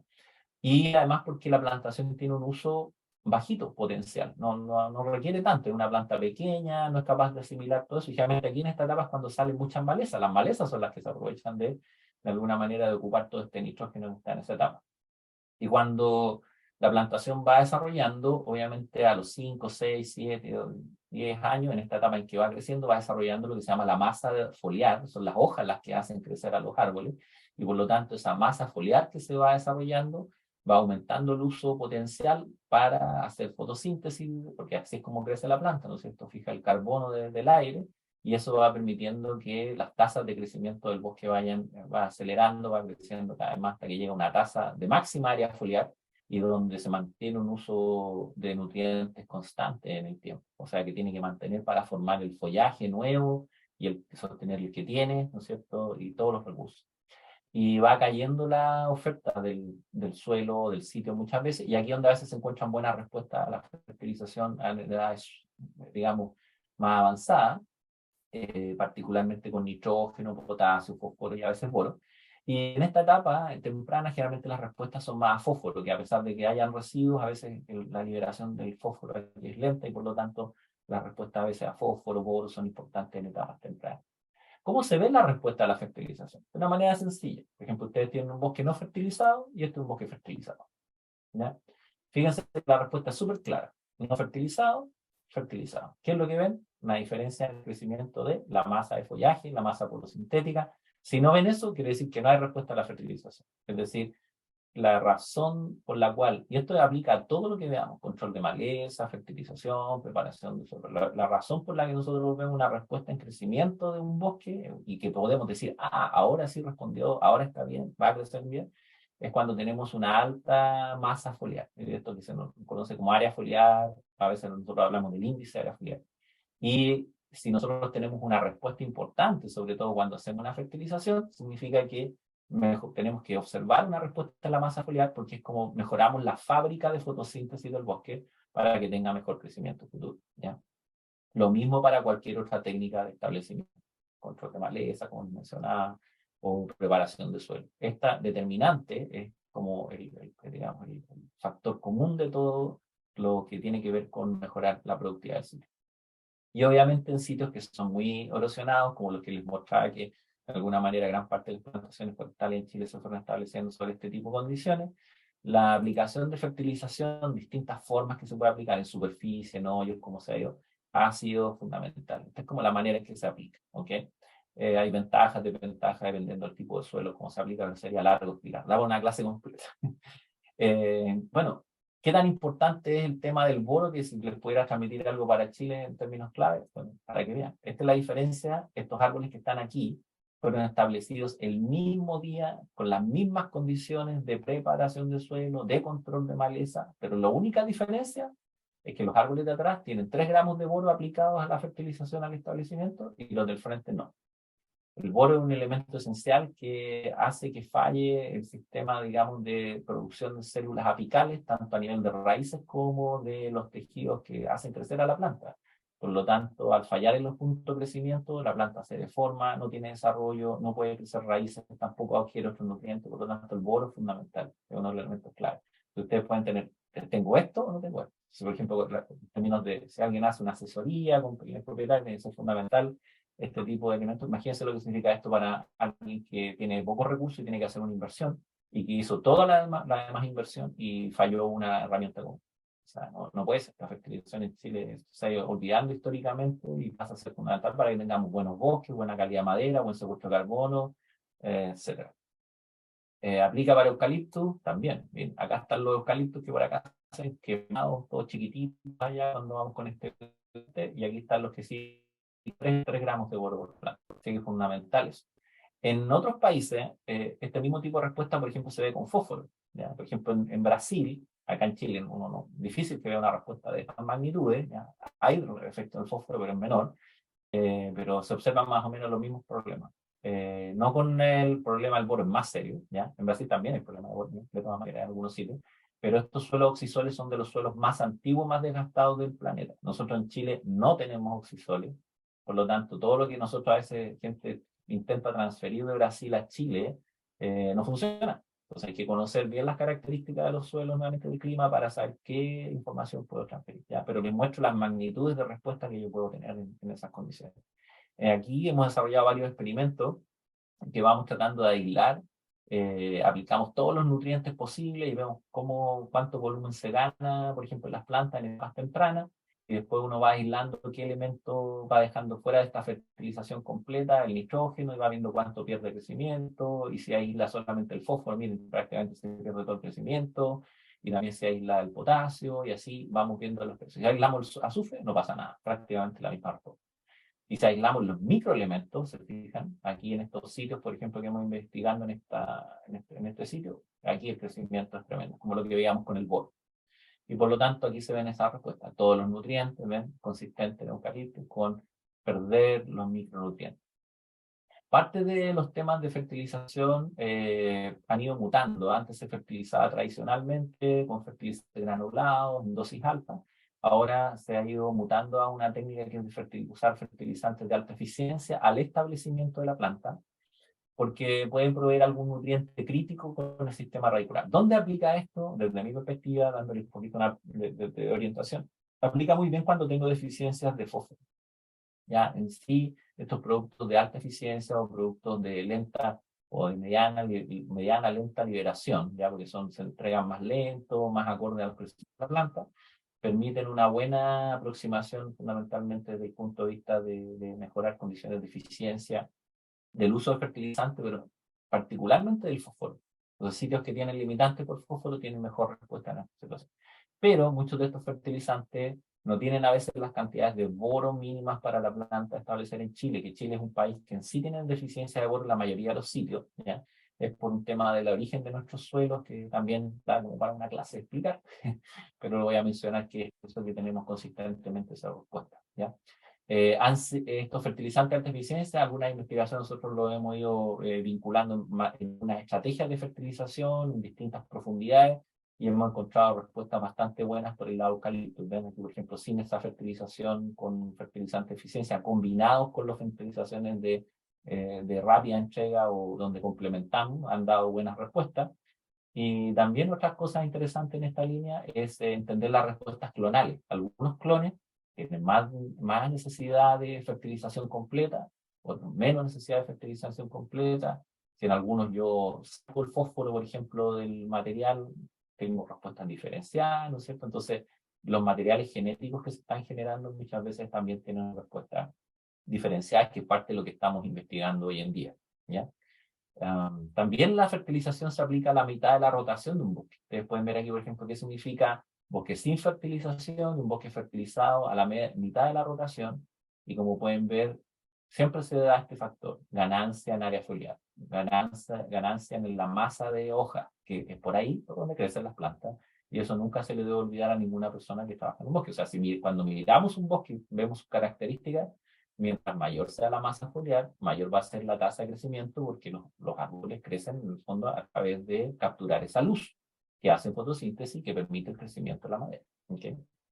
Entonces aquí hay un actor fundamental. Y esto hemos visto, estas respuestas a media rotación son bien específicas, ¿no? Sí, sí específicas, se dan no en todos los sitios, en todos los lugares, sí, particularmente cuando hay déficit hídrico, perdón, se dan situaciones bastante más limitantes respecto al potencial de respuesta de la fertilización. Pero en situaciones que se pueden votar, realmente han dado buenas respuestas interesantes, porque sobre todo esta fertilización a media rotación lo que hace es que los árboles ganen más diámetro, y por lo tanto el valor que se obtiene de ellos a nivel industrial después es mucho más alto. Por lo tanto es un buen negocio esta fertilización de media rotación. Bueno, con esto quiero complementar, hemos visto varios elementos que probablemente podríamos ver muchos más. Yo he tratado de resumir varias de mis clases que veo todo un semestre en esta idea de mostrar qué es como una síntesis de los elementos que combinamos: ambiente, genética, lo de silvicultura, y que también tiene que ver con cómo se hacen las operaciones forestales. ¿Ya? También todo lo que se hace tiene un tiempo, una oportunidad, un estudio de las características de los suelos, un estudio de las características del clima. Tecnológicamente hemos avanzado mucho en ello, con muchas herramientas nuevas a nivel satelital, a nivel de varias herramientas, que también da para quizás otra charla, de que uno podría mostrar algunos elementos, ¿ya? Pero en sí han permitido que en Chile, si uno lo mira a nivel promedio, el volumen o crecimiento de los bosques prácticamente se haya más que duplicado en términos de todas las técnicas silviculturales. A veces un bosque en los años 60 se plantaba 2, 3 años seguidos, 4 años seguidos para lograr que los árboles, digamos, existieran, y con muchos problemas, mucha heterogeneidad, muy baja calidad. Y hoy día uno puede ver que esa misma situación de terreno puede producir 5 o 6 veces más. Es decir, las ganancias establecidas por mejorar las características de la plantación, preparación del suelo, control de maleza, preparación del sitio, fertilización, mejora genética, e inclusive estos delta de ganancia clonal, que es más lo que proponen, han sido importantes. Y junto con ello, obviamente que nos interesa mantener los estándares de sustentabilidad, ¿ya? Dado que las plantaciones forestales interactúan, digamos, a un nivel importante con lo que son los servicios ecosistémicos, y con una serie de vecinos que hoy en día el sector tiene cada día más conciencia de lo que significa adaptarse a todo el cambio climático, a las nuevas necesidades, y por lo tanto existe una firme voluntad de comprender estos temas. Algunos de ellos, por ejemplo, y obviamente que es difícil por la escala de todos los procesos de que no ocurran situaciones, pero siempre se dan instancias en las que siempre hay una mejora continua a través de los procesos de certificación. Si ustedes piensan, el sector forestal está certificado, o sea, se certifica que sus actividades, hay controles, pero por ejemplo el sector agrícola no tiene nivel de certificación. Entonces es algo que muchas veces ni siquiera se comenta. Entonces el sector forestal tiene otros estándares de búsqueda de esos equilibrios, porque hay una conciencia, sobre todo en las últimas décadas, de lo que significa esta interacción de sustentabilidad, sostenibilidad, inclusive con los vecinos. Uno de los temas que ha sido harto discutido es el tema de la extracción de residuos que se llevan para biomasa. Hoy día se discute menos porque con todas las condiciones de incendio, se piensa que esto es muy positivo desde la perspectiva de no dejar biomasa en terreno, ¿ya? Entonces esto también hoy día ha ido mutando de condiciones, pero parte de esta extracción de residuos es un tema que está evaluado, se está siempre evaluando, y cuando uno mira estas remociones que se obtienen, por ejemplo, están cuantificadas. Nosotros hemos hecho estudios para cuantificar estos niveles de pérdida cuando remueve los residuos, qué es lo que queda en el sitio, y cuánto es lo que uno estaría perdiendo si es que estos se llevan ya sea para distintos procesos, o se tratan de evitar situaciones digamos, de manejo por incendios, para reducir la probabilidad de incendio, o también para uso para producción de energía, que también en un tiempo se estuvieron usando para producción de energía. Y lo interesante es que si ustedes miran estas remociones y comparan este tipo de remociones con el sector agrícola, esta es la remoción anual que tiene el sector agrícola, y esta remoción en cambio ocurre cada 20 o 25 años en el área forestal. Por lo tanto, son niveles muy distintos de intensidad con los que se trabaja, y realmente ahí es por eso que uno ve mejoras en las características de los suelos, ¿ya? Otros elementos que nosotros hemos estado muy pendientes son los factores del cambio climático y el impacto, los factores abióticos a nivel de temperatura, agua, las sequías que se nos han venido encima, pero también hay factores bióticos, han afectado harto las plagas. Por ejemplo, nosotros hace poco hemos estado trabajando inclusive en estos temas de plagas, enfermedades, interacciones con bosque nativo, ¿eh? Yo también trabajo en algunas líneas de lo que es la ecofisiología, por ejemplo, con araucaria hemos estado trabajando, ¿ya? Y también están los factores antrópicos, que está el tema del fuego, ¿no es cierto? La presión de la agricultura por la tierra, que hoy día está desplazando el sector forestal. Curiosamente, mucha gente no da cuenta, hay unos temas bastante políticos, y está el tema del uso del agua y la producción de agua. Entonces, son varios temas que obviamente son bastante complejos en la interacción con todo lo que tiene que ver con sustentabilidad de plantaciones. Quizás todo el cambio climático, uno de los más desafiantes es el tema de las limitaciones que existen a nivel de proyecciones, porque va aumentando el déficit hídrico y el crecimiento en general forestal. El crecimiento de una planta es súper estrecho, como les comentaba, con la disponibilidad de agua. Entonces, por ejemplo, en algunos sectores donde también han ocurrido este tipo de fenómenos, en Brasil, ustedes pueden ver las tolerancias distintas de los distintos clones. Por ejemplo, que aquí se ve muy masiva, muy linda la foto, de entender materiales clonales o materiales de eucalipto, la genética del eucalipto que pueden ser afectadas fuertemente. Como ellos trabajan muy fuerte con clones, acá en Chile es un tema que es mucho más moderado, digamos, si lo queremos hacer. Uno puede ver que existen árboles más tolerantes a las condiciones de sequía, otros de tolerancia media, baja tolerancia. Lo importante es entender cuáles son esos mecanismos. Y en eso hemos venido trabajando en mi equipo, modelando esto con las principales especies. Ya inclusive hay nuevos híbridos o combinaciones materiales para entender las respuestas que tienen ellos a rangos de temperatura, pero también a cómo se da esta combinación de temperatura y humedad, dónde se dan los óptimos y dónde se pueden ver, digamos, en riesgos importantes cada una de las principales especies nacionales, Globulus nitens, los nuevos híbridos, que hay bastante más que se está plantando con este famoso híbrido de nitens globulus, que tiene mejores como expansión en este rango, pero al mismo tiempo puede tener también otras limitantes, ¿ya? Y el consumo y el uso de agua que tiene. Este es un tema que nosotros hemos estado investigando y con ello aportando al tema de sustentabilidad hídrica, aportando a la empresa datos que permiten planificar mejor dónde usar una especie, dónde usar un genotipo, que tenga menor impacto a nivel de cuencas cuando hay un uso de agua que tiene prioridad social. O sea, para que vean lo sofisticado que se está convirtiendo el tema. Entonces, algunas de las estrategias frente al cambio climático en productividad forestal, obviamente que las ideas son controlar toda la competencia, la vegetación que compite para fundamentalmente reducir los estrés en los árboles, en las plantaciones, comprender las interacciones del genotipo, el ambiente y la silvicultura, ¿ya? Y seleccionar la especie que sea, en este caso, con menos riesgo productivo y que tengan algún riesgo predictivo de qué es lo que pasa en el climático. Están temas de acondicionar las plantas en los viveros, que también son súper importantes para la sequía, la helada, y saber cuánto es la cantidad de árboles por hectárea para reducir lo que sea en riesgo en términos de déficit hídrico y también producir agua, así que algunas cuencas tienen un objetivo prioritario en ese sentido, y los manejos de rebrotes, que no alcancé a tocar ese tema, pero es toda una... Y obviamente la sanidad forestal, ahí hay muchos elementos de sanidad forestal, las plagas en vista de todo este estrés climático van expandiendo fuertemente y por lo tanto este monitoreo de los eventos climáticos en la interacción con las plagas es súper fundamental. ¿Ya? Esto es un tema que ha ido como creciendo en todas partes del mundo a nivel forestal. Bueno, quiero terminar mi charla con los mensajes principales que se han hecho, espero haberles dado un pincelazo de muchas temáticas. Están estos grandes avances y logros de la silvicultura chilena en el aumento de la productividad de la última década y también quizás reforzar el tema de dónde se ha logrado eso, mejorando lo que significa sitios bastante deteriorados en muchas partes del país, ¿ya? Las oportunidades que están dadas por hoy día los productivos y los desafíos en sustentabilidad hídrica, nutricional o secuestro de carbono. O sea, hay varios elementos que estamos investigando, ¿no?, continuamente en términos de cuánta preparación de suelo se necesita, cuánto control de malezas es suficiente y también permite otros beneficios ecosistémicos en términos también de mantener recursos en el sitio, mantener alguna de las especies, digamos, de interfase, los manejos de los suelos, los residuos, esta interacción con los genotipos, ambiente y silvicultura, que en cierta medida son bastante moderados en el uso nosotros de la genética comparado con Brasil, ¿ya? Pero obviamente que los avances se pueden enfocar en distintas estrategias, digamos, en ese sentido. Y bueno, esto también da para una charla completa, que son estas estrategias tecnológicas que hoy día estamos utilizando a nivel de sensoramiento remoto, equipos LiDAR, y muchas tecnologías para monitorear las plantaciones respecto a algunos de los riesgos del cambio climático. Y sobre todo modelando, usando modelos que se conocen como modelos de proceso, como les decía, eso da ahí como una combinación de conversación larga, respecto a cómo usamos toda esta tecnología para mejorar o gestionar la productividad forestal.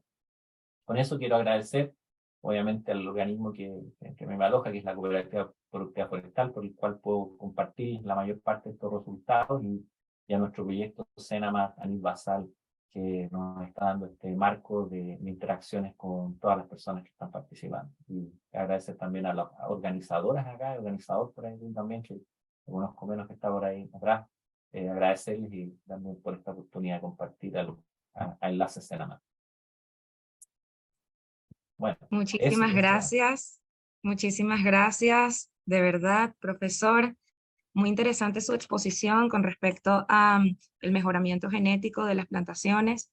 La verdad es que es información sumamente importante para toda la cadena de valor de la madera y para la industria forestal y maderera, que en el fondo trabajamos por un bien común y por el hecho de mitigar de alguna manera los efectos del cambio climático.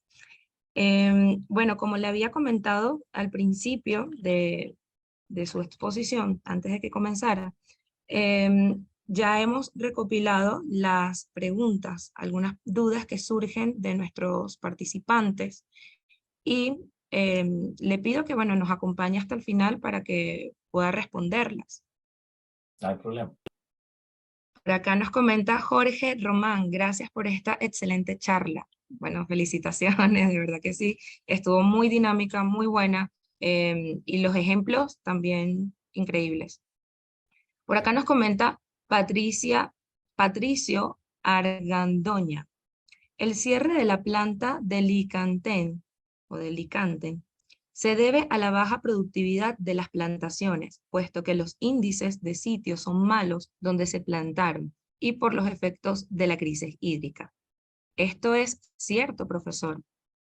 Wow, pregunta difícil la que me hace, pero claro, porque la empresa argumentó, digamos, yo vi una carta pública que envió en que definitivamente tenían problemas por el tema de la crecida del río, ¿no es cierto? Mataquito. Entonces, obviamente que ahí es difícil el argumento que uno puede hacer es más especulativo. Pero definitivamente lo que comenta Patricia, en parte puede ser, en parte hay elementos que inducen a de que hay un gradiente de productividad que ha visto afectado en los últimos años.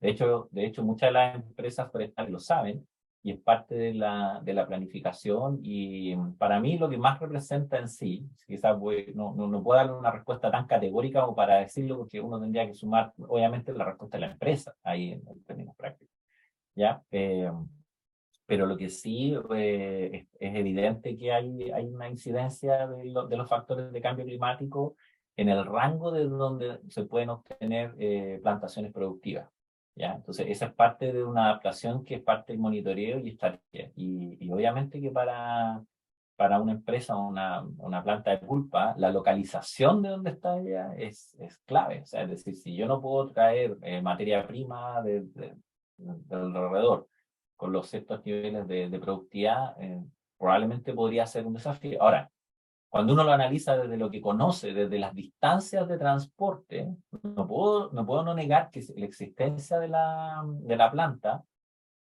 o sea, de planta Licantel me refiero, podría también traer madera de mucho más lejos. Es decir, las distancias de transporte obviamente pueden ser mayores de las que se sostiene, digamos, y podría seguir operativa. Si hay otras consideraciones ambientales, por ejemplo, como el cauce del río Mataquito, este año no serían las cuales. O sea, es decir, por donde tuvieran algún problema, que alguna vez, años atrás, recuerdo que tuvieran ahí algún problema ambiental. A mí lo que me preocupa, eso sí, es como un mensaje que puede ser hacia el sector forestal y que obviamente es un desafío porque las condiciones en que se dan de inversión en distintos países, así lo miramos desde esta perspectiva. Y hay otros países que obviamente tienen condiciones de inversión que también son favorables. Me imagino que como estas son decisiones a veces que pasan mucho más por ese tema de la inversión o la rentabilidad de la inversión, hay cosas más que pueden ser más complejas de las que nosotros nos imaginamos, que no solamente tienen que ver con las variables ambientales y disponibilidad hídrica a esa escala, digamos. Entonces, hay una serie de antecedentes mixtos, así que lamento no poder darle una respuesta así tan categórica como quizás Patricia, ¿te gustaría? Sí, puede ser así. Hay elementos que indican que podría ser eso, ¿no? Otros elementos que a mí me dicen que también tienen que ver con ciertos balances, o uno podría sospechar, estratégicos a nivel económico. Entonces, ahí puede ser variable. Gracias, profesor. Bueno, Patricio, esperamos que de repente haya sido satisfactoria la respuesta del profesor. O sea, de igual forma, puedes buscar en nuestra página web, tenemos una entrada que se llama Enlaces, es la campaña de divulgación científica, y en esta entrada nosotros dejamos toda la información recopilada por nuestros investigadores, dejamos un artículo científico, un artículo periodístico sobre todo este tema de la productividad forestal, y bueno, ahí también puedes apoyarte con información y también nos puedes escribir a Senamat contacto@senamat.cl, y en ese correo electrónico, bueno, también puedes dejarnos tus inquietudes. También por acá nos llega otra pregunta, profesor. Se llama Arturo Bascuñán y dice, ¿un mejor material genético permitiría disminuir la densidad de plantación inicial por tener menos árboles defectuosos? Adelante. Sí, Arturo, realmente, si esa respuesta la puedo dar con mayor certeza, y efectivamente varios de los experimentos que nosotros estamos desarrollando como cooperativa, con los cooperados no solo acá en Chile, sino que también en el extranjero, sobre todo cuando estoy pensando en una producción, digamos, de madera orientada digamos, a estructural y aserrable, digamos, definitivamente un mejor material genético lo permite. Y además, desde mi perspectiva, es como una estrategia súper potente desde la perspectiva, sobre todo lo que estaba conversando, por ejemplo, Patricio, pensé que era Patricia, disculpa que dije Patricia antes, pero Patricio de Curicó, claro, que no alcancé a ver el chat, que ahora lo logré abrir. Fundamentalmente una estrategia súper viable para sitios donde hay déficit hídrico, donde tienes un balance hídrico, ¿no? Es la posibilidad de tener menos árboles y que en el fondo sean una silvicultura mucho más dirigida a la línea de plantación, ya que nosotros lo hemos estado practicando, lo hemos visto, inclusive algunos de los cooperados nuestros lo han implementado con bastante éxito, ¿ya? Siempre existe la incerteza de hacer esto porque obviamente se habla de que los árboles van a tener mala calidad, que pueden tener mala forma, que puedes tener un menor capacidad de selección, que es lo que interesa para efectos de poda y raleo. Y es verdad, puede ocurrir también. Pero justamente en sitios que tienen condiciones de déficit hídrico, donde no tienen crecimiento acelerado, muy acelerado, se puede dar una mejor opción porque no se dan las variables que hacen que pierdan calidad de forma. Eso es un componente quizás importante.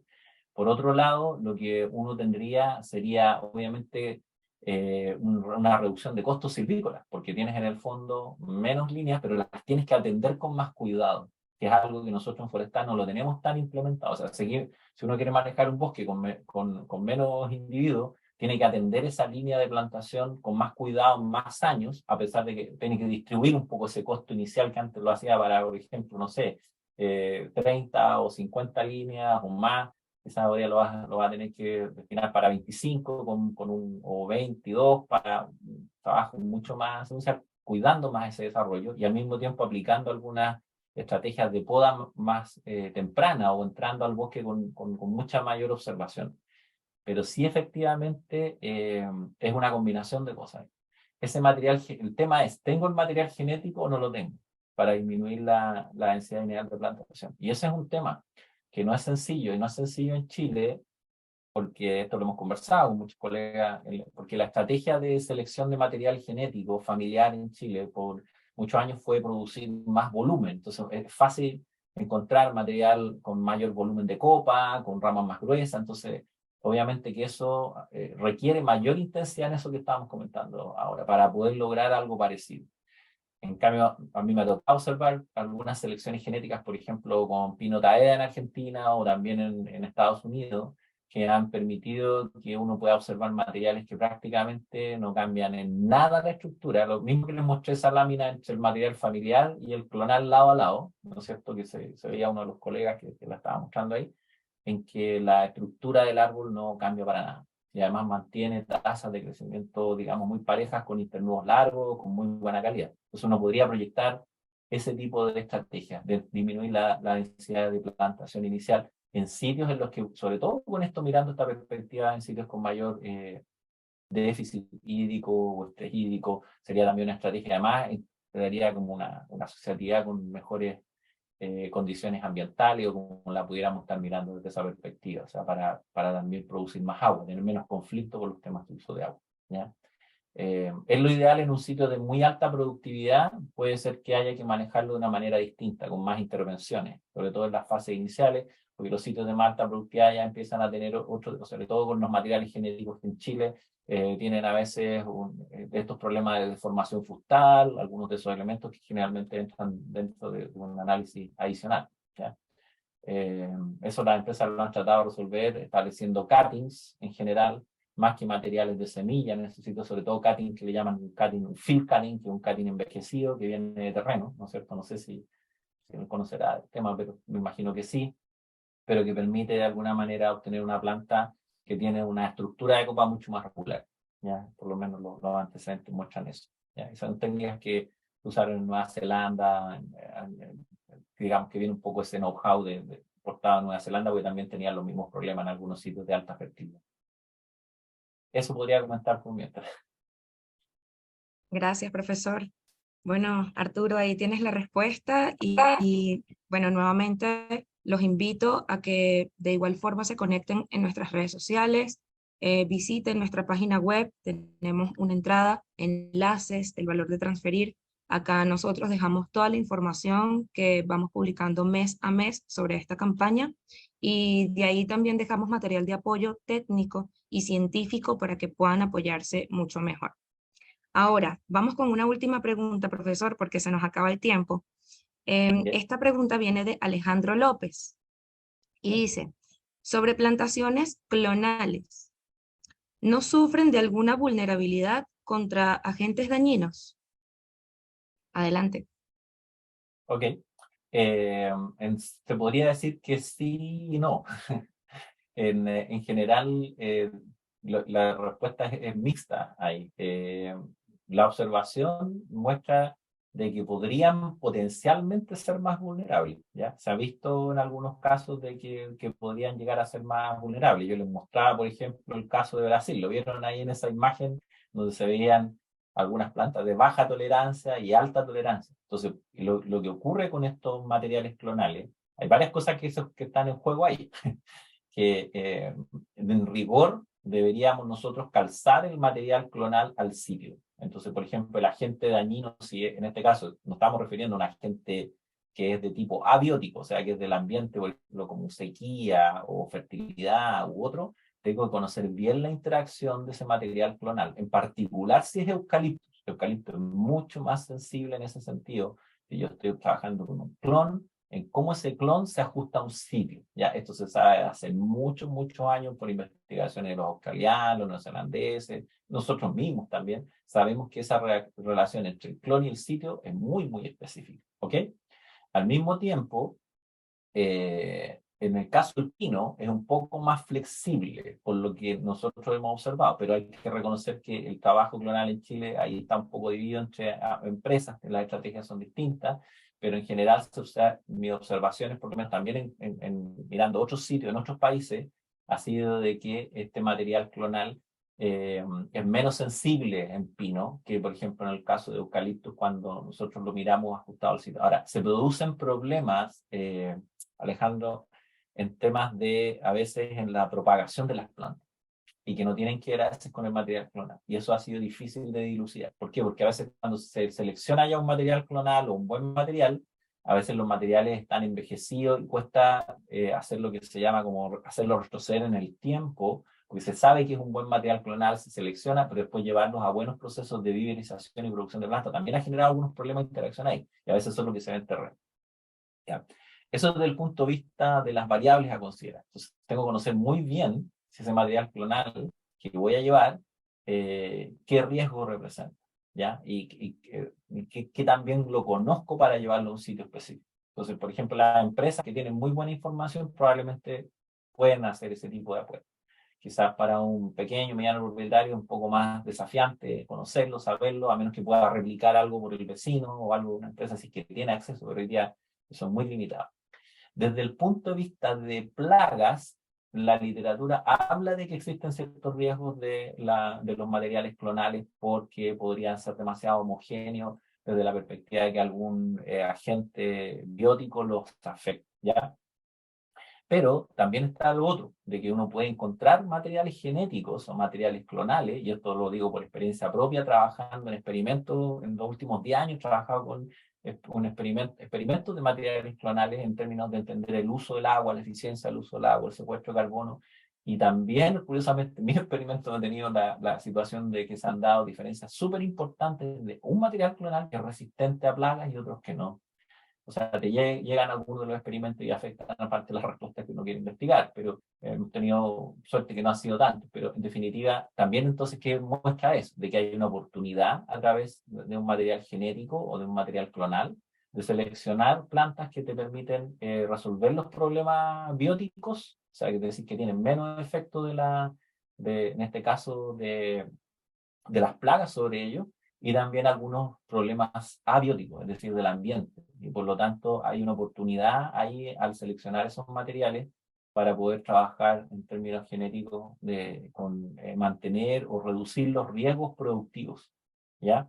Esa es una forma de mirar. Otra forma de mirarlo, y me voy a alargar aquí un poco, no sé qué tanto, pero otra forma de mirarlo es que no trabajar con materiales clonales. Hay otros investigadores que más que por el lado quizás de eucaliptos, que se busca un poco esas ventajas clonales, que obviamente son productivas, son importantes, y puedo decir que sí son interesantes, pero desde la perspectiva de trabajar con material familiar, también, por ejemplo, en pino, se ha visto bastantes respuestas buenas a nivel familiar, que a veces en el balance de los promedios pueden ser interesantes. O sea, es decir, si yo tengo menos información y no conozco todos estos detalles de los que estoy hablando ahora, a nivel de conocer muy realmente que este clon o material me permite moverme a un sitio con extremos de temperatura o extremos de sequía, donde se pueden manifestar estos riesgos, a veces, en ese sentido, el uso de un material familiar puede ser bueno o suficientemente bueno. Entonces, depende de a quién le pregunte. Si van a la gente que hoy día maneja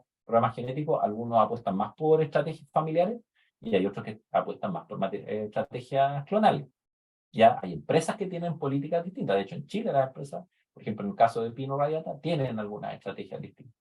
Si ustedes van a unas trabajan más con un enfoque, sobre todo en pino, trabajan más con un enfoque clonal y otros trabajan más con un enfoque familiar. En Brasil, que es uno de los países donde más se manejan materiales clonales, las últimas estrategias hablan de trabajar con un mix de clones productivos. Es decir, un mix, se ha notado que, por ejemplo, algunos mix, pero tengo que conocer bien esos mix. Es como que los que son amigos de otros. Hay clones que son buenos amigos en la interacción. Entonces, hoy en día se está trabajando con un mix, y ese mix de clones tiene esta particularidad de que inclusive se han obtenido mejoras a nivel productivo haciendo estos mix clonales de 3 a 5 clones que se conoce tienen una buena interacción y que de alguna manera también propendería uno en una estrategia de lograr una mayor sustentabilidad o menor riesgo frente a alguna condición climática o biótica. Y hay una última alternativa que es bastante interesante también, que es mezclar clones con plantación tradicional, que quizás acá no se ha implementado mucho. ¿Y qué significa? ¿Cómo se hace eso? Es un poco más complejo desde el punto de vista operativo, pero es una estrategia que se ha discutido, me cuento quizás puede ser novedosa para las personas acá, que tiene que ver coloco mi línea de clones, que es de un material que quiero llevar a madera, por ejemplo, libre de nudo o estructural o mayores diámetros. Y rodeo esa línea de clones, o sea, pongo una línea de clones y 2 líneas al lado de material familiar, ¿ya? O material común. Y en el fondo trabajo el bosque o lo diseño el bosque para obtener material mixto, en el fondo, en que voy a trabajar con un gradiente con menos riesgo, quizás llevando el clon más protegido o en interacción con eso. Pero también tengo que conocer cómo reacciona el clon frente a esa situación. Y eso es parte de la investigación. Ya, eso no ha sido sencillo, pero es parte de la investigación. Pero son estrategias que también son viables. desde la perspectiva sobre todo esto de llevar bosques en línea de sustentabilidad, también puede ser una forma de avanzar. Eso es lo que Vale. podría. Bueno, Alejandro, te dieron bastante material. No, de verdad, muchísimas gracias, profesor.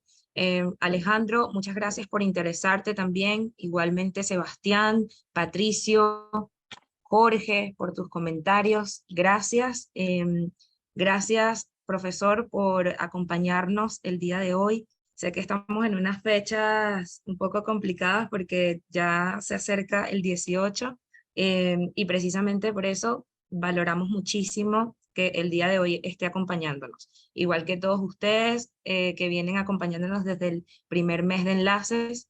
Gracias a las personas que también se unieron por primera vez el día de hoy.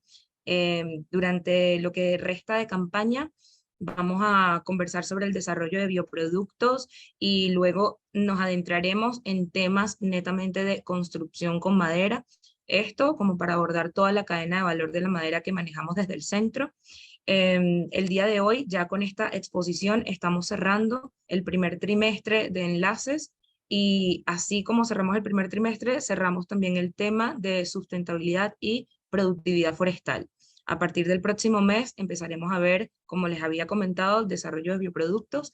Entonces, bueno, en nuestras redes sociales tenemos, el link de inscripción a la campaña y el link de inscripción a los webinars para que puedan participar mes a mes y bueno, ampliar sus conocimientos con respecto a estos temas. Nos pueden encontrar, como les había dicho, en la página web como www.cenamat.cl. Nos pueden escribir un correo electrónico a contacto@cenamat.cl y nos encuentran en las redes sociales tal como lo ven en pantalla. Algo que les quería comentar antes de que se vayan, por favor, es que finalizando este mes vamos a empezar a entregar un certificado de participación a todas las personas que se conectaron en el webinar. Entonces, para que lo tengan en cuenta, que quizás les pueda llegar un mail por parte del centro con este certificado. Entonces, bueno, sin más que agregar, muchísimas gracias y nos vemos en una próxima entrega. Gracias y felices fiestas para todos.